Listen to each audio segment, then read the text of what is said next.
Little alien girl left on the street by her billionaire alien mom. Then a human saw her and left everyone speechless. The twin suns burned above the city of Mirabel, turning its mirrored towers and floating skyways into blinding rivers of light. In the Wealth District, the air shimmered from the heat rising off the translucent pavement. A small figure stood alone on the edge of the avenue, dwarfed by the towering buildings that gleamed like blue glass. Her skin was a soft, luminous blue that caught the sunlight like silk. Her name was Lena. She couldn't have been more than 6. She clutched a small stuffed creature, a faded purple toy with one eye missing, to her chest, pressing it so tightly that it seemed strained. Around her, the street was empty except for the hum of distant hovercars. The air smelled faintly of ozone and heated metal. Her bright silver dress shimmered, too fine for a child left in the street, but it was wrinkled and stained now. A sleek hovercar had dropped her off minutes earlier, its white hull gleaming with the crest of House Vael, one of the richest families on the planet. Her mother hadn't looked back. "Stay here," the woman had said through perfect, painted lips. Her voice had carried that soft, practiced calm of someone who never had to shout. "Someone will come for you." Lena had believed her at first. She had waited. The hovercar had lifted silently and vanished into the bright haze of the upper lanes, leaving only a faint vibration in the air. The sound faded. The world became still. Minutes passed. The heat pressed down heavier and heavier until her head began to ache.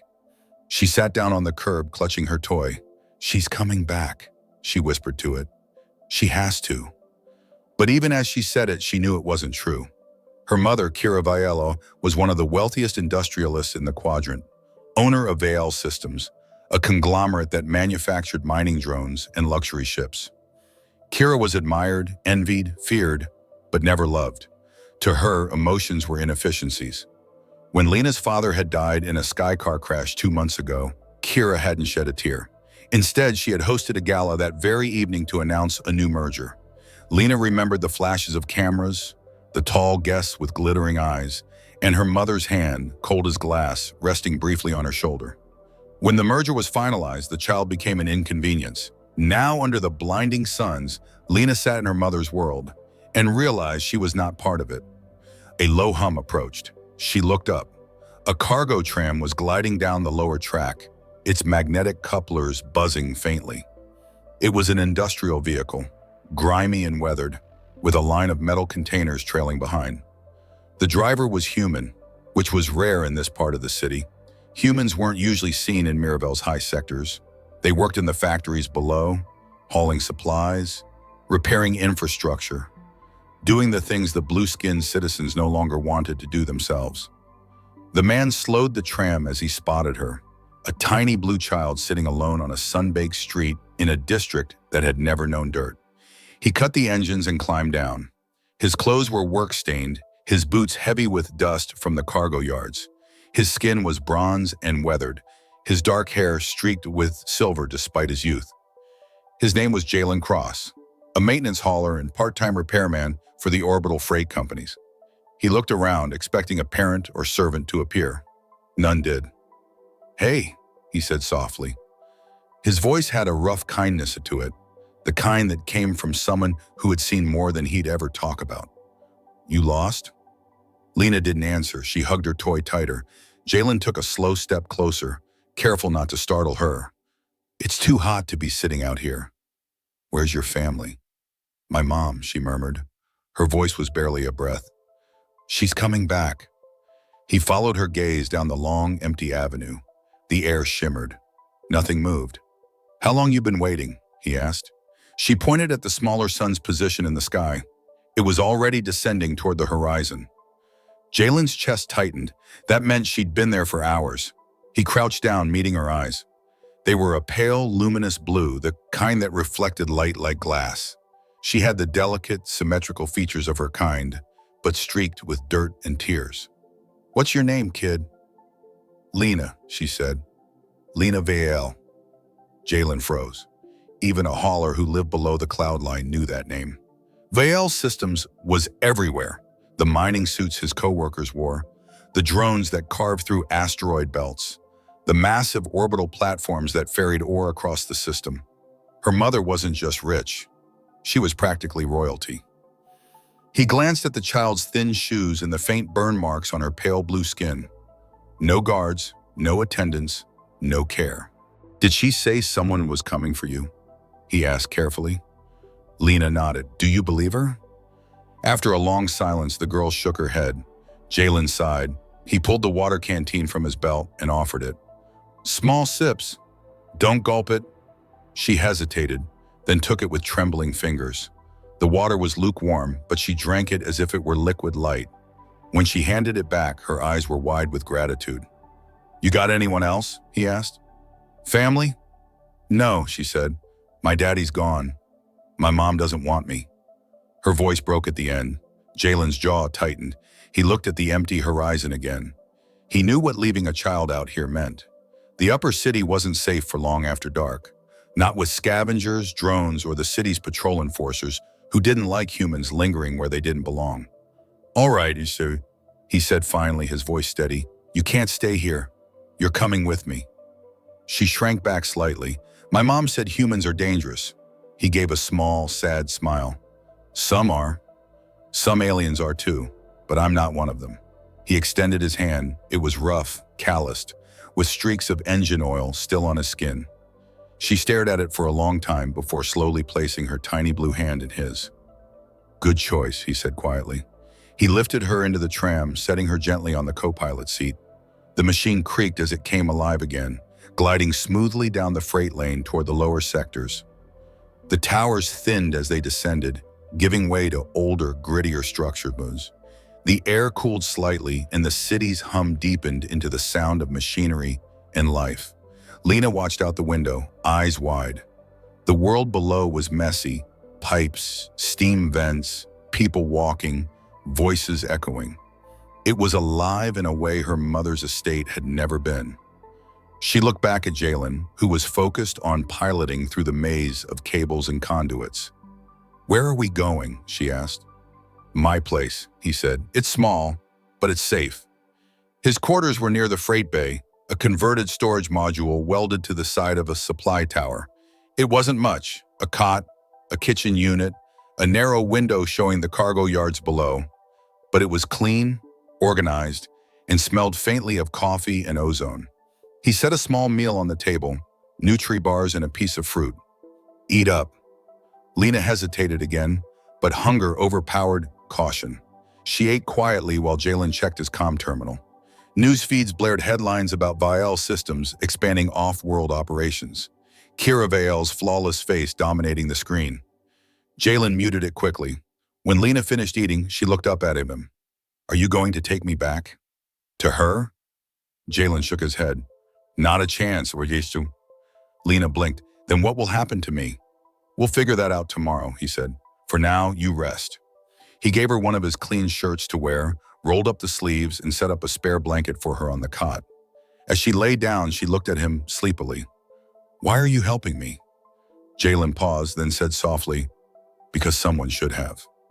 The hum of distant machinery filled the silence that followed. Lena clutched her stuffed toy to her chest, eyelids fluttering closed. For the first time since her father's death, she fell asleep without fear. But Jalen didn't sleep. He sat at the small table, staring at the muted news feed. Kira Vael smiling for the cameras, announcing a new orbital trade hub, her voice smooth and confident. He thought of the child asleep in his room, her thin arms, her cracked lips, the dirt on her face, and his hands tightened into fists. He knew what it would cost if the authorities found out he was harboring an alien child. Interspecies guardianship was illegal, especially for humans. He could lose his license, his job, even be deported off-world. But he couldn't unsee what he'd seen. Somewhere high above, the glittering towers of the rich hummed with power. Down here, a little blue girl slept, and a human made the quiet decision to stand against all of it. Jalen woke before dawn, the faint hum of the cargo lifts echoing through the metal walls of his small apartment. The air was cool now, the sun still hidden beyond the smog of Miravel. He looked over at the cot. Lena was still asleep, curled around her toy, her blue skin faintly luminous in the half-light. For a moment, he just watched her breathe, a soft rhythm that seemed to quiet the noise in his head. Then he turned away and started coffee. The rich, bitter scent filled the room. He leaned on the counter, staring at the steam rising from his mug. He shouldn't have brought her here. Every rule, every regulation screamed at him to call the authorities, to turn her over to the alien welfare office. But he couldn't forget the way she'd looked sitting alone on that blazing street. He couldn't pretend she wasn't real.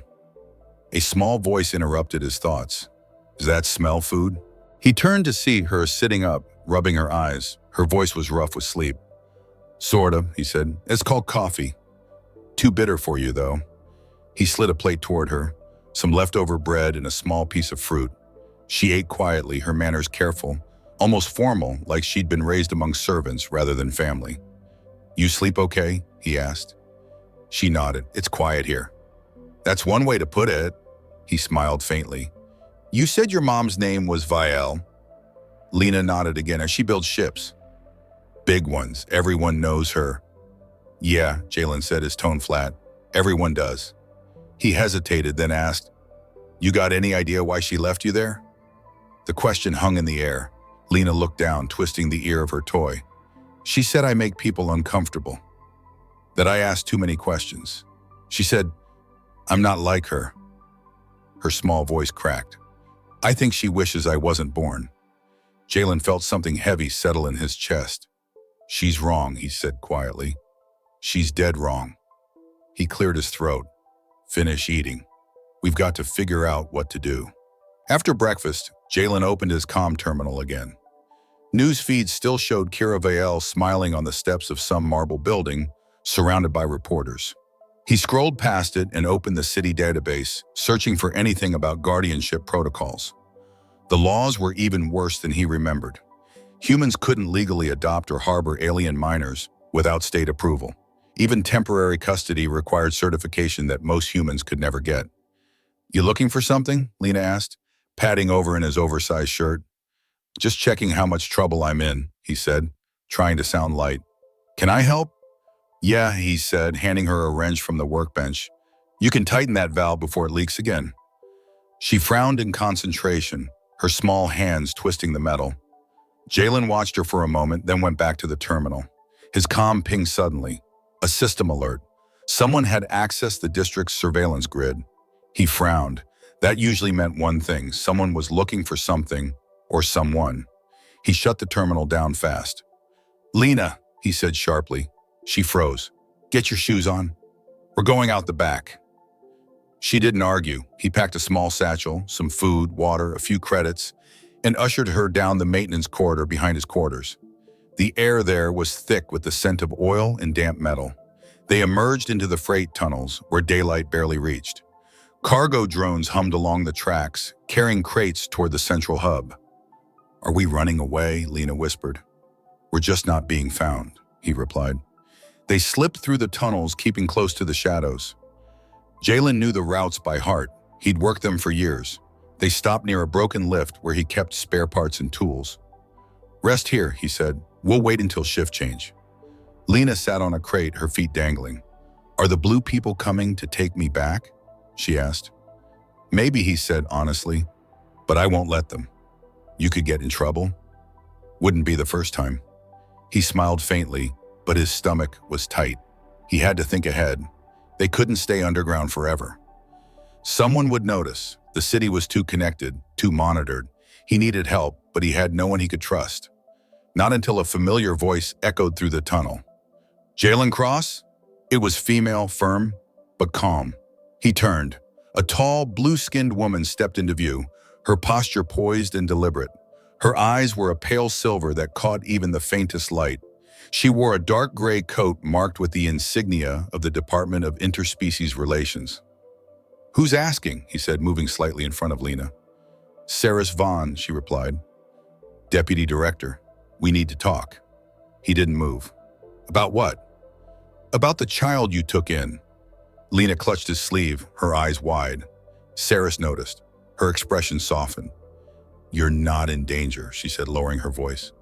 Not yet. But city security is searching for her. They have orders from Kira Vielle herself. Her mother? Jalen said bitterly. The same mother who left her on a street to die? Publicly, she claims Alina was kidnapped, Sarah said. By a human. Figures, he muttered. You think I'm handing her over?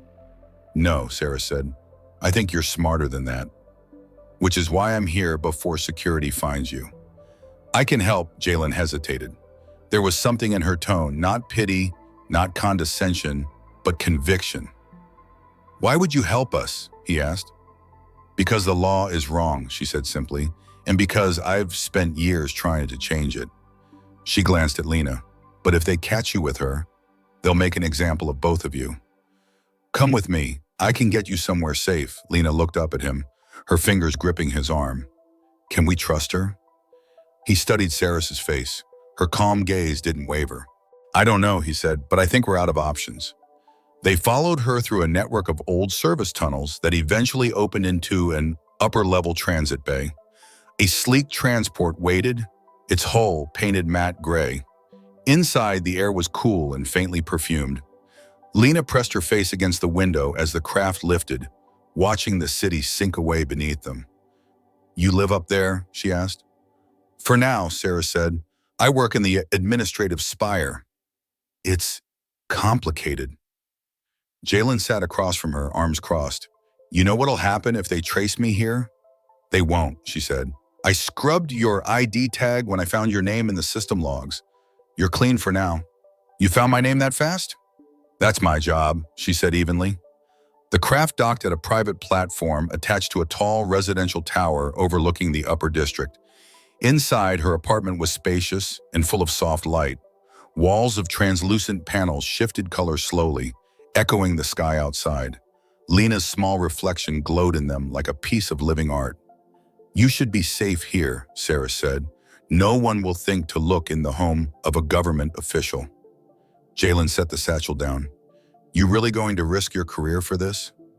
My career, she said with a faint smile, has been a slow suicide for years. This might actually make it mean something. She knelt before Lena. You've been very brave. I promise you won't be alone again. Lena blinked up at her. You're not like the others, she said. You don't look at me like I'm broken. Sarah's voice softened. Because you're not. You're a child who deserves better than what this world gave you. She looked up at Jalen. The hearing will come fast. Val's influence is enormous. She'll use the media to make this about human interference, not neglect. If we want to protect Lena, we'll need evidence of what happened.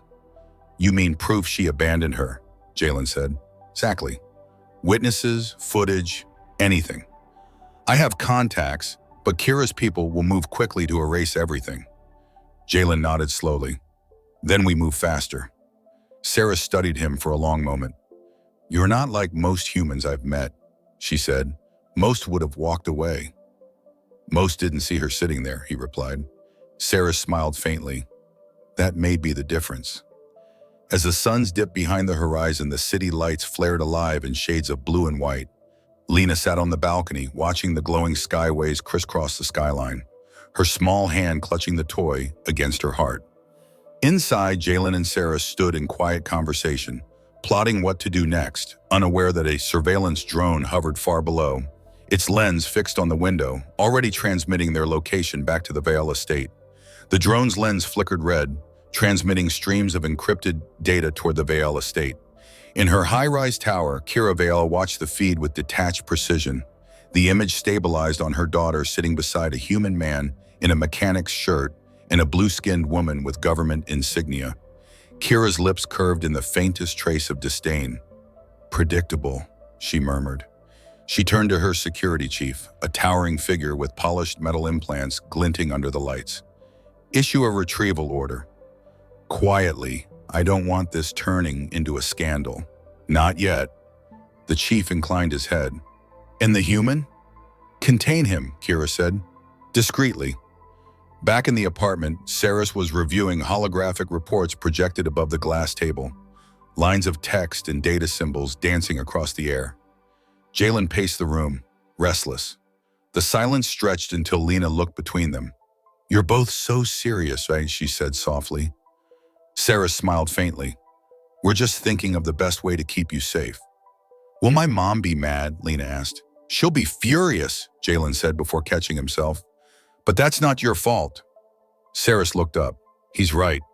You didn't do anything wrong. Sometimes people with too much power forget what it's for. A soft chime broke the calm. Saris's expression changed instantly. Security perimeter breach, she said, her fingers moving fast across the interface. Someone's trying to trace my location.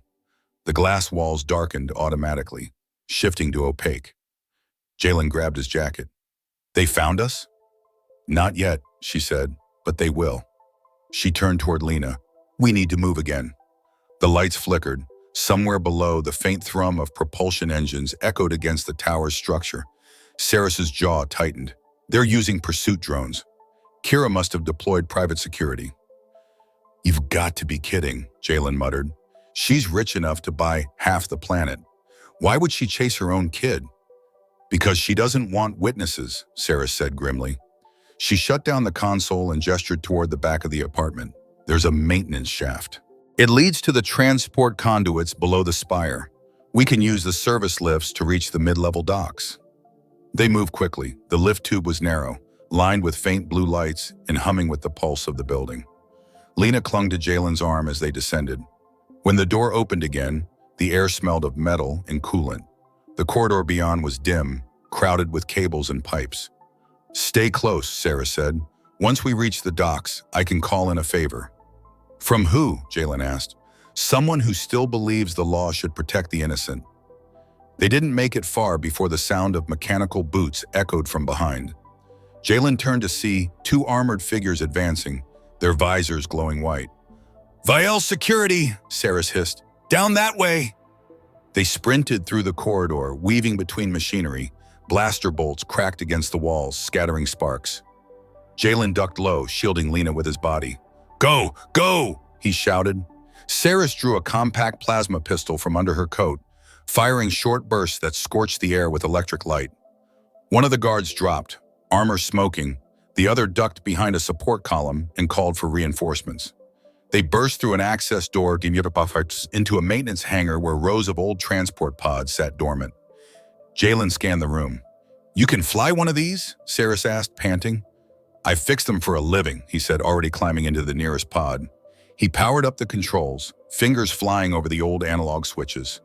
The engines whined to life. Get in, he called. Saris lifted Lena into the cabin and slammed the hatch shut just as more guards stormed in. The pod lurched forward, breaking free of its moorings and shooting into the airlock tunnel. A moment later, it was gone, streaking into the night. The city below unfolded like a sea of light.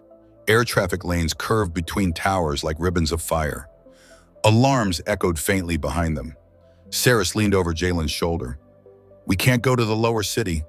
They'll have checkpoints set up. Then where? There's a decommissioned station near the Western Ridge. My father used it years ago during negotiations with the human trade unions. It's off the grid, perfect, Jalen said, gripping the controls tighter as a warning signals flared across the display. Because we've got company. Behind them, a sleek white interceptor appeared, the Vael crest burning on its wings. Hold on, he shouted. The pod dropped sharply, skimming along the surface of a transport lane. The interceptor followed, weapons charging. Energy blasts cut through the dark, searing past the cockpit. Lena screamed as the pod rattled violently. We're not going to make it, Saris said through clenched teeth. Jalen twisted the controls, sending the craft diving between two skyscrapers. You got any tricks in that fancy badge of yours? One, she said, pulling a small device from her belt and slamming it against the console. A burst of electromagnetic static exploded outward, frying the pod's sensors but also scrambling the interceptor's targeting systems. The enemy ship swerved, spinning out of control and vanishing into the depths below. The pod stabilized, its instruments flickering. You fried half my navigation array, Jalen said. You're welcome, Saris replied. Manual controls only now. Guess that's my specialty. He guided the craft toward the dark horizon where the city lights faded into the industrial outskirts. The ground became uneven, dotted with rusting machinery and old mining platforms. There, Saris said, pointing to a faint structure rising from the dust. The station was half buried, its metal frame corroded by years of storms. They landed roughly, the pod skidding to a halt against the cracked ground. Inside, the air was still and stale. The old outpost had once been a command center, its walls lined with consoles now long dead. Jalen pried open a crate and found a few emergency lights. Their glow cast long shadows across the room. Lena wandered towards a window where she could see the distant glimmer of the city. "It looks smaller from here," she said. "Everything does," Jalen replied. He joined her at the window, the silence between them soft but heavy with unspoken thoughts. Saris activated a comm beacon from her wristband, adjusting frequencies. "We're safe for the moment, but they'll find our trail soon. We need proof Kira abandoned her daughter willingly. Without that, any claim we make will be dismissed." "You think someone might have seen it?" Jalen asked. "Maybe a household drone, a driver, anyone who was there." Saris's eyes narrowed. "Kira deletes her footprints, but people remember." "We'll find someone," Lena turned to them. "If she finds us, will she hurt you?" Jalen crouched beside her. "We're not going to let her find us, okay? And even if she does, I'm not scared of her." Lena nodded slowly, then hugged her toy close. Saris watched them quietly, her expression unreadable. "You really mean that?" she said. "Most people would have left her to the system." "The system's broken," he said. "You said so yourself." "I did," she admitted, "and now we're both outlaws." They worked through the night, piecing together fragments of a plan. Saris contacted old allies within the department, using encrypted channels. Jalen modified the pod's transponder to mask their signal. Lena helped where she could, handing him tools and asking quiet questions about every blinking light. By dawn, exhaustion had set in, but there was also a strange sense of calm, a fragile rhythm between the three of them, bound by danger and purpose. Outside, the first light of the suns touched the horizon, casting the barren ridge in pale gold. None of them noticed the faint flicker on the comm console, a transmission slipping through the static, encoded with Kira Viale's private seal. The comm console flickered again, its faint light pulsing through the dark. Saris noticed it first. She crossed the room and muted the signal, but the code pattern that shimmered across the display made her heart tighten. Only someone with top-tier access could use that encryption key. She stared at the waveform long enough to recognize the signature. "She knows we're alive," Saris said quietly. Jalen looked up from where he was checking the pod's power core. "Kira?" Saris nodded. "She's probing for location markers." "The message isn't a direct transmission. It's a net-wide trace. She's sweeping the relay networks. We need to stay dark." He shut down the console completely. "Then we stop talking to anyone who can be traced. If we reach out to your contacts, we'll give ourselves away." "Maybe," she said, "but we can't fight this alone." Lena sat on the floor near the emergency heater, drawing shapes in the dust with one finger. "I remember something," she said suddenly. Both adults turned to her. "The day she left me. There was another woman in the car. Mom called her Director Saul. They were arguing. The director didn't want her to do it. She said it was too cruel." Saris exchanged a sharp look with Jalen. "Director Saul, Saris repeated it. "I know that name. She runs operations for Vael Systems' Public Relations Division. If she was there, she might have seen everything." "Would she talk?" Jalen asked. "Not willingly," Saris said. "But if Kira made her an accomplice, she might have something to lose. I can pressure her through the Ethics Bureau. They've wanted a reason to audit Vael Systems for years." The plan took shape slowly. Saris would use an anonymous channel to send an encrypted request for an audit under a false pretense. Something routine enough not to raise alarms, but specific enough to reach Saul's office. They'd trace the response route and find where she was stationed. Jalen listened carefully, trying to absorb the complex politics that governed the upper levels of the city. It was a world far removed from his own, filled with layers of power and fear. He caught Saris's eye. "You've done this before," he said. "A few times," she admitted. "Most of my career's been cleaning up the messes people like Kira make." "Then why stay in their system?" "Because someone has to fight from inside." By midday, the air in the old station had grown heavy with heat. Jalen worked on patching a small leak in the wall while Lena hummed quietly nearby. Her voice echoed faintly against the metal. It was an alien tune, soft and rhythmic, almost hypnotic. "That's pretty," he said. "My dad used to sing it when he fixed things," she said. "He said songs make the machines remember you." Jalen smiled faintly. "Smart man." She looked at him curiously. Did you have a dad? Yeah, he said after a pause. He worked the asteroid runs before I did. Tough as nails, but he cared. When I joined the cruise, he told me to keep my hands steady no matter what came my way. He glanced down at his palms, scarred from years of labor. Guess I listened. Lena tilted her head. He'd like that you helped me. I hope so, he said quietly. The beacon Saris had placed earlier pulsed once, signaling an inbound message. She hurried to the terminal, rerouting the signal through 3 layers of manual relays. A text feed appeared, brief, coded, and urgent. Sal is still in Miravel, she said. Her office is in the Vale corporate spire. If we can get there, I can extract the security logs before they're wiped. That's suicide, Jalen said. That building's crawling with drones. I know, Saris replied, but we don't need to go inside. The spire has an external access node for maintenance contractors. If we tap into that, we can pull archived surveillance remotely. And you can do that from here? No, we'll have to get closer. Within 2 kilometers, Jalen exhaled slowly. Then we'll need to move tonight. As the sun sank, the 3 of them prepared to leave. Jalen scavenged a set of old worker uniforms from a locker while Saris modified their pod's transponder again, masking it as a freight vessel.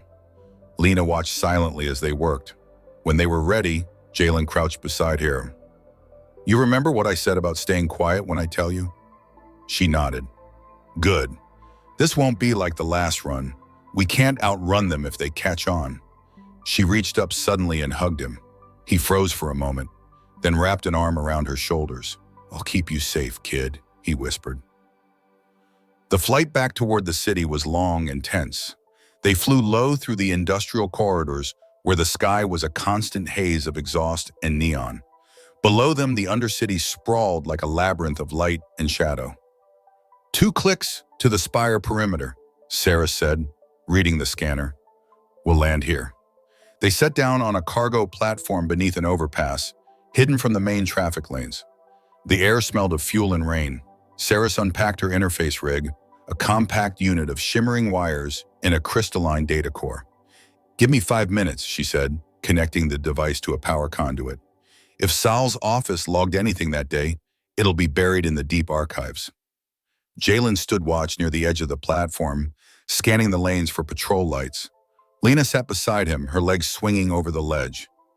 You think she remembers me? She asked. Your mom? He shook his head. People like her remember what benefits them, not who they hurt. Then why do I still miss her? Jalen looked down at her, unsure how to answer. Because you're better than she is, he said finally. She didn't respond, but her small hand found his, gripping it tight. Saris's voice cut through the silence. Got it. She pulled the data crystal free and slipped it into a secure drive. Logs confirm a departure the morning of the incident. 2 occupants, 1 adult, 1 child. Time-stamped imagery shows the vehicle returning an hour later, with only the adult inside. Jalen felt a surge of relief. That's proof. It's not enough, Saris warned. The footage doesn't show the drop-off point. We'll need a witness to corroborate, then we find one. But before they could move, the scanner alarm began to beep rapidly. Saris's face paled. They're here. Across the lane, a formation of security drones emerged, their white hulls gleaming under the streetlights. Jalen shouted. They sprinted toward the pod as laser fire erupted behind them. Sparks showered across the platform. Saris ducked into the pilot seat, overriding the flight lock, while Jalen shielded Lena with his body. The pod roared to life, blasting off just as a drone's beam sliced through the railing where they'd been seconds earlier. They're tracking us by signal signature, Saris yelled over the noise. Switching to manual. Jalen grabbed the co-pilot controls, forcing the craft through a tight dive beneath the traffic lanes. The city lights blurred around them. Can't you jam them? Trying. Saris rerouted the power from the nav systems into the emitter. The drones surged closer, firing. A shot clipped the rear stabilizer, throwing them into a spin. Lena screamed as the pod shuddered violently. Hold on, Jalen barked, wrestling the controls until they leveled out. Ahead, a narrow maintenance tunnel opened between 2 towers. That's too tight, Saris shouted. Trust me. He angled the pod sharply, scraping through the opening as the drones overshot. The craft burst out the other side into the lower atmosphere, smoke trailing from its wing. When they finally landed again, half crashed, half glided, the pod's engines wheezed and died. They were in a freight yard now, the air filled with the scent of ozone and rain. Jalen kicked the hatch open, helping Lena out. She clung to him, shaking. Saris followed, cradling the drive that contained the logs. "We can't keep running like this," she said breathlessly. "If we stay in the city, we'll be cornered within hours." "So we go public," Jalen said. "You've got proof, right?" "We show everyone," Saris hesitated. "If we leak this without authorization, we'll be hunted by both sides. Humans and Vial security. The council will brand it espionage. Then they can brand it whatever they want," he said, his voice steady. "I'm done hiding." Lightning flashed over the horizon, illuminating the towers in a cold metallic glow. The rain began to fall hard, drumming against the broken hull of their ship. Lena huddled close between them, her small form trembling. Saris looked out into the storm and then at Jalen, her expression shifting from caution to resolve. "Then we do it on our terms," she said. "There's one place they can't silence us, the Central Tribunal. If we can reach it, they'll have to hear the case." Jalen nodded. "Then that's where we go." The thunder rolled again, echoing like distant machinery. For the first time since they'd met, Saris allowed herself to believe they might actually have a chance. The rain hadn't stopped by morning. It drummed softly against the freight containers stacked around the yard, a constant rhythm that blurred into the hum of distant machinery. Jalen stood outside under the overhang of the broken paint, scanning the skyline. The city shimmered beyond the haze, its spires catching flashes of lightning. Behind him, Saris worked quietly at a makeshift terminal she'd rigged from salvaged parts. Lena slept curled on a blanket near the heater, her small face peaceful despite the thunder. "We'll have to move before midday," Saris said without looking up. "Security patrols sweep this district every few hours. They'll find the crash site. The pod's fried anyway," Jalen replied. "You think we can reach the tribunal on foot?" "Partly. We can take a service tram from the power junction once we get past the lower checkpoints. After that, it's politics, my favorite," he muttered. She almost smiled. "You'll need to trust me in there. The tribunal isn't a place that favors humans. Does it favor the truth?" "Sometimes," she said, "when it's loud enough." They packed quickly. Jalen fashioned a cloak from an old tarp for Lena to shield her blue glow from the neon reflections. The trio set off through the drenched alleys, weaving between shuttered workshops and steam vents that hissed like serpents. The Undercity was half asleep at this hour, workers shuffling towards shifts, scavengers disappearing into the dark. No one paid attention to a tired human and two strangers moving with purpose. When they reached the tram station, Saris paid a silent attendant with a forged ident pass. The tram hissed to life, carrying them through tunnels lit by flickering blue light. Lena pressed her face to the glass, watching the tunnels race by. "Will they listen to us?" she asked. Saris glanced at Hirsch. "If they see what we have, they won't have a choice." The tribunal complex rose like a mountain of glass and steel, its mirrored surfaces reflecting the twin suns. It was designed to intimidate, and it succeeded. Jalen felt smaller just walking toward it. Crowds filled the plaza, officials, clerks, and a few journalists drawn by whispers of scandal. Saris pulled her coat tighter. "Stay close and let me talk. Once we're inside, they can't touch us without cause. And if they make up a cause, then we make one louder," she said under her breath. Two guards approached at the main entrance, scanning them with expressionless silver eyes. "Identification," one demanded. Saris presented her badge. "Deputy Director Saris Van, emergency petition under Section 12. The guard checked his pad, paused, and frowned. "Your clearance level doesn't allow unscheduled petitions." Saris met his gaze. "It does when it involves a child under duress and a corporate executive violating welfare statutes. Do you want your badge attached to the cover-up, officer?" The guard hesitated, then stepped aside. "Proceed." Inside, the air was cool and sterile. The hallways gleamed, lined with flowing light panels that pulsed in slow rhythm. They entered a waiting chamber where a projection of the city's crest rotated lazily above a dais. "I'll initiate the claim," Sarah said, sitting at a console. "Once filed, they'll have to call a hearing within the hour." Jalen paced. And Kira? She'll come, Sarah said grimly. She won't let anyone else control the story. Lena tugged on Jalen's sleeve. I'm scared, she whispered. I know, he said softly, kneeling beside her arm. But you remember what you said? That song your dad used to sing? Keep it in your head, okay? It helps. She nodded, clutching her toy tightly. The hearing was announced sooner than expected. The tribunal hall was vast, its curved walls echoing every whisper. 3 judges sat behind a translucent barrier, their robes gleaming like liquid glass. At the opposite table, Kira Viale stood with her security counsel, her composure immaculate. She wore a silver gown that shimmered like armor.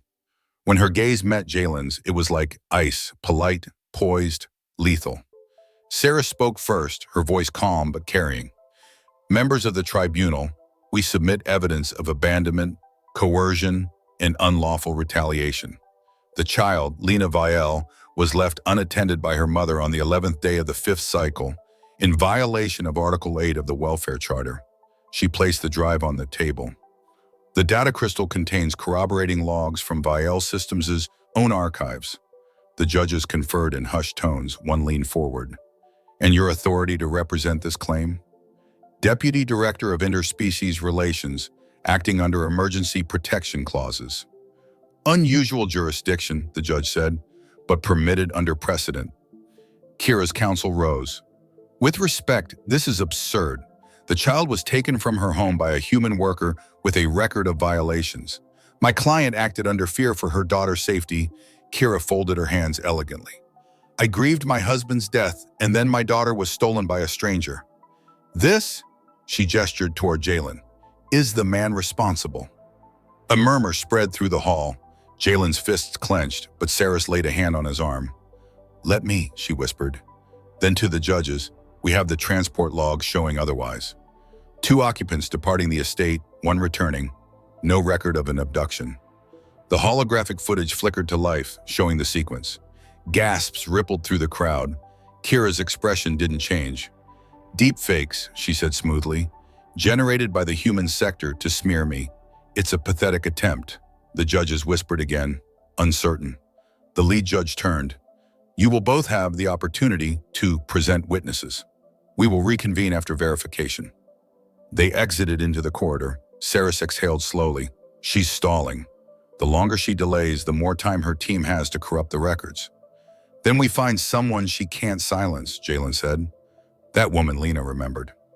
Director Saul, she's listed in the tribunal registry, Sarah said, already scanning her pad, but she's under security lockdown. Probably being kept quiet. Then we get her out.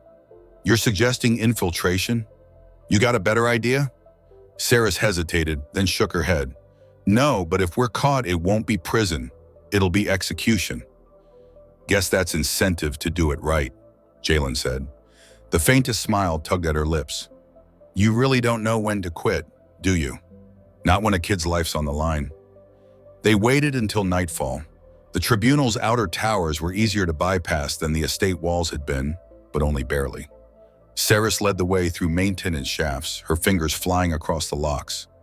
Jalen carried Lena wrapped in his cloak, her breathing steady against his shoulder. When they reached the registry office, Saris disabled the alarms and opened the access gate. Inside, rows of suspended data pods lined the walls, each one containing the records of citizens and employees under tribunal protection. Saris found Saul's pod and accessed the archive. A projection appeared, a middle-aged, blue-skinned woman with sharp features and frightened eyes. Director Saul, Sarah said, I need your testimony. The truth about the day Kira left her daughter. The projection shimmered, flickering like static. You can't ask me that, Saul said, her voice trembling. They'll kill me. They'll kill her too if you stay silent, Jalen said, nodding toward Lena. The woman's gaze softened. I told her it was wrong, she whispered.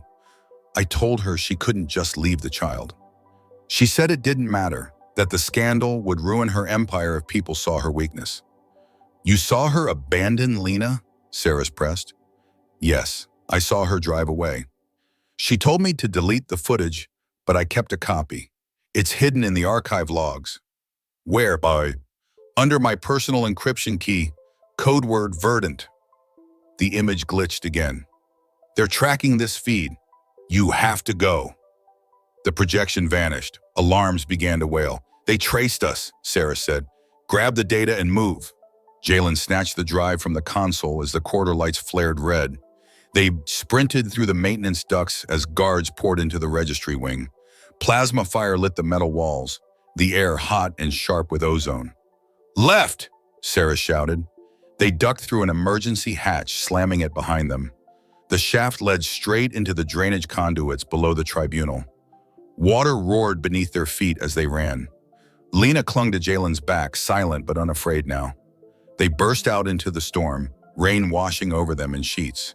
The city spread below like a maze of light. Sarah's clutched the drive to her chest. We have it, she said breathlessly, the proof that she lied. Then we finish this, Jalen said, turning toward the glow of the tribunal spire rising against the storm. Rain streamed down the tribunal steps like silver threads as Jalen, Saris, and Lena made their way back through the crowd. The night before had been chaos, alarms, pursuit, and near capture. But now they had what no one could ignore, the recording of Kira Valle leaving her daughter behind. The tribunal guards recognized Saris immediately and moved to block them, but the data drive she held bore the tribunal's own seal. We're here to submit final evidence for Case 7A91, she said, her voice carrying across the marble foyer. The guards hesitated, then opened the way. Inside, the grand chamber buzzed with anticipation. Rumors had already spread of an unsanctioned retrieval from the corporate archives. The judges sat poised, the lead counsel's expression unreadable as Saris placed the drive on the table.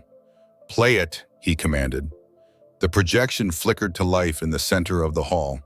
The image showed Kira's hovercar idling at the edge of the avenue, the smaller sun glinting off its polished hull.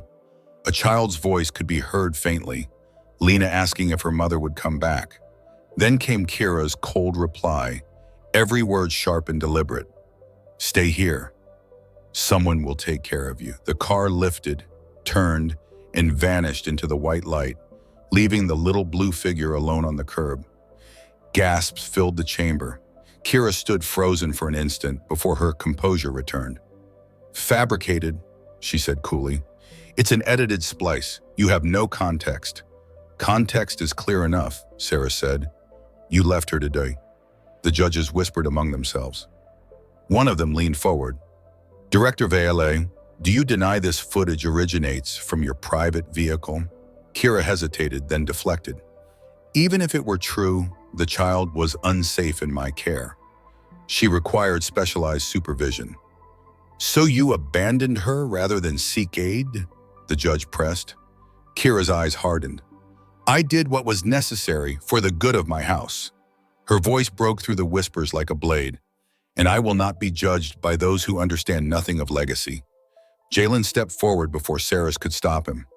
Legacy doesn't mean anything if you forget what it's for. The chamber quieted. His voice was low but steady. I found your daughter sitting in the heat, hungry and alone. You talk about your empire, but you didn't even leave her water. If that's your idea of strength, I don't want to see your weakness. Kira turned her gaze on him, pure disdain in her eyes. You presume much, human. Maybe, he said, but I know what it looks like to care. You could learn something from the people you step on. The silence that followed was heavier than the rain outside. Even the judges didn't interrupt. One finally spoke. The tribunal will deliberate immediately. The minutes stretched like hours.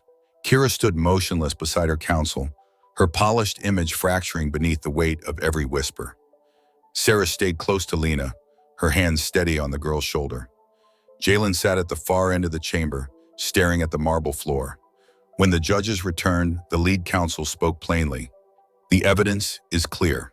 Kira Valle is guilty of neglect and falsification of public record.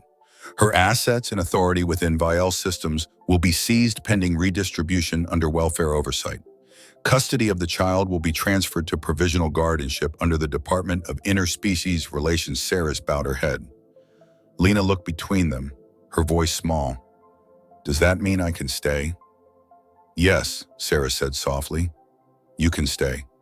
Kira's expression barely changed, but her eyes burned as she was led away by security. She didn't look back at her daughter. Outside, the storm had quieted into mist.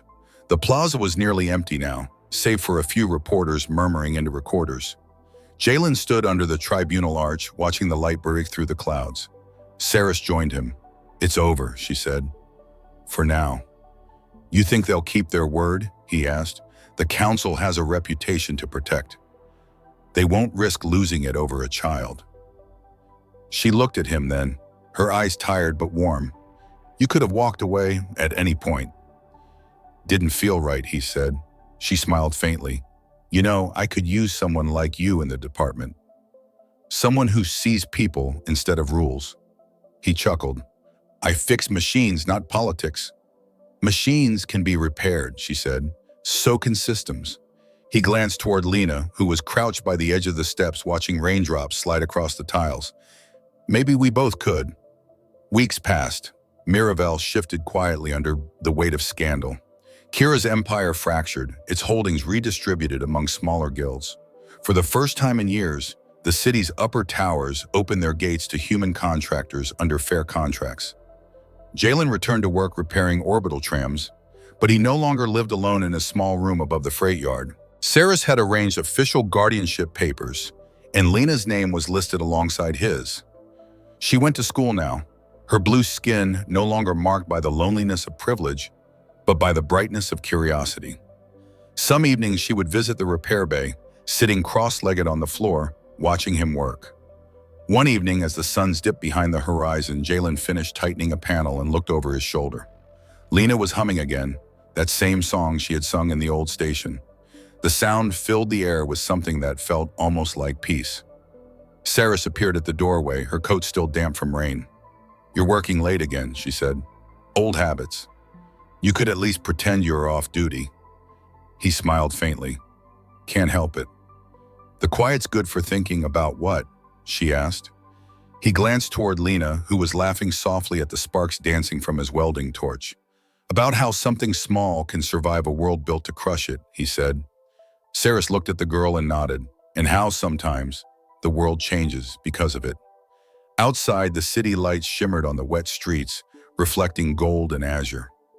Above, the skyways glowed faintly, the endless hum of Mirabel softened by distance. Jalen wiped his hands on a cloth and leaned against the workbench, his gaze drifting between Saris and the child who had once been left on a curb to die.